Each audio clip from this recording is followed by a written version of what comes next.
Hi, my name's Vanessa, and I run a small stationery shop called om-doe Studio, and I also run a monthly snail mail club called om-doe Mail Club, where I create really fun analog activities, stickers, and these really fun mini calendar prints. And at the beginning of this year, I had a really big goal for myself, and I honestly think a lot of people might be able to relate to this, and it's that I really want to try to push myself outside my comfort zone and to really just try all the things that I've been so scared to try. I will say that I am very much so an introvert and a very anxious girly. I think I've come to the conclusion that I'm just sick of getting in my own way, and I am just going to push myself as much as I can this year to just explore and try new things. So if I haven't lost you yet and you find this relatable, I wanted to start off with just sharing how I started my stationery shop and how I run my monthly mail club. My mail club is called om-doe Mail Club, which stands for On My Days Off. And when I first started my stationery shop, I called it On My Days Off Studio, which I thought was really cute. Now I really don't like it, and I think it's way too long, but I've shortened it to just om-doe, and I think that is kind of like a fun word to say. So I'm going to stick with it for now, and I'm going through a rebranding. So while I work on prepping all the goodies for my June mail club pack, I want to start off with some background of how I got started with om-doe Studio. Growing up, I've always been super crafty and always itching to make something. When I was a teenager, I used to draw, paint, make embroidery bracelets, duct tape wallets, polymer clay charms, anything that was crafty, you name it, like I wanted to make it. Then as I got older, I started to focus on just school and my career post-college.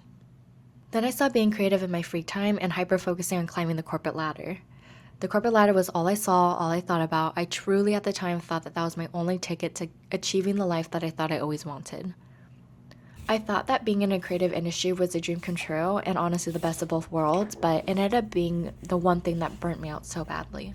Post 2020, I finally had enough and I started to explore illustrating again as a way to decompress after work. It ended up being my creative outlet and honestly pretty healing.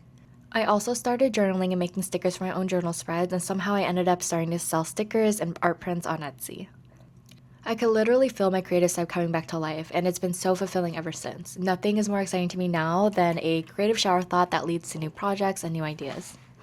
When I started my stationery shop, I was just exploring what I wanted to draw, and I still don't really think that I found my art style yet, and I think that's okay.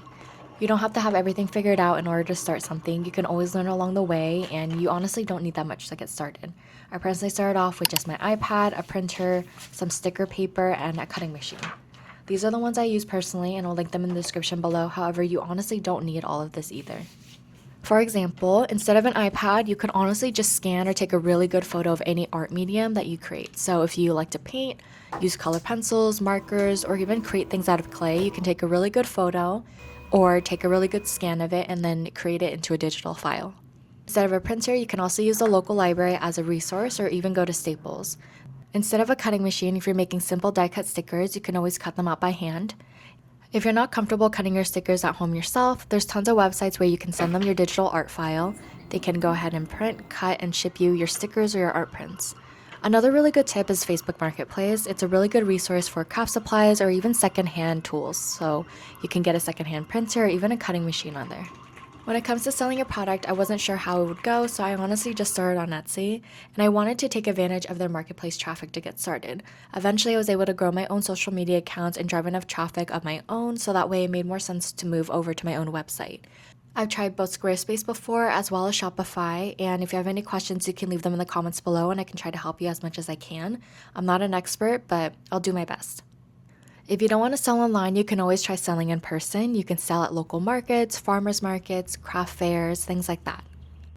Now, a couple years in, I'm going through another rebranding. Like I said before, I think it's really okay for you to not have everything figured out when you first start. This was my first logo design, which was cute and kawaii, but not very on brand for me. It's not really direction that I want to go for. And this is the current one that I have now, which is a lot better, but it's still not exactly the look that I'm looking for. Now that I've changed my shop to just om-doe Studio, it's time for another rebranding. I'm currently working on new brand colors and a new logo, which I've actually been having people vote on Instagram and TikTok to help me figure out which one is the best option. It's usually easier for me to post in real time on social media versus YouTube, so feel free to follow me. It's been really fun interacting with everyone and getting everyone's opinion during this rebranding journey.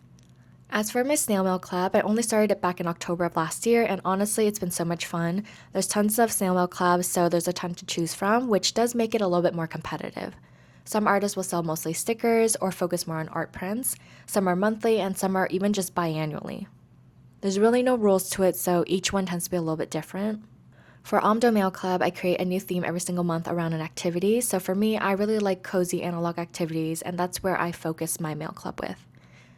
I usually create the activity first and then I build my theme around it. So for example, in June, the overall theme was about growth and giving yourself grace, which I included more plant-inspired artwork.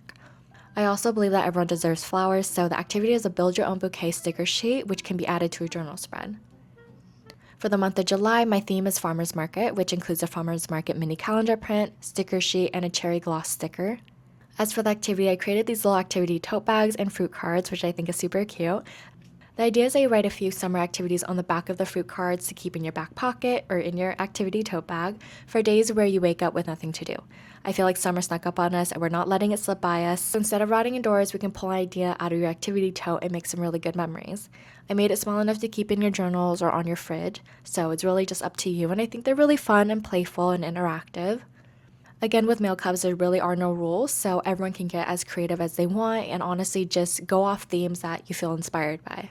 So that was a really quick overview of how I got started and my journey so far. If there's anything that you're specifically curious about within my stationery shop or even just the mail club, let me know and I can see if I can elaborate on it next time. And if you want to join om-doe Mail Club for the month of July, I'll leave the link below if you want to sign up. It's only $7 for US members and $8 for international and free shipping for everyone. Thanks for watching. Bye.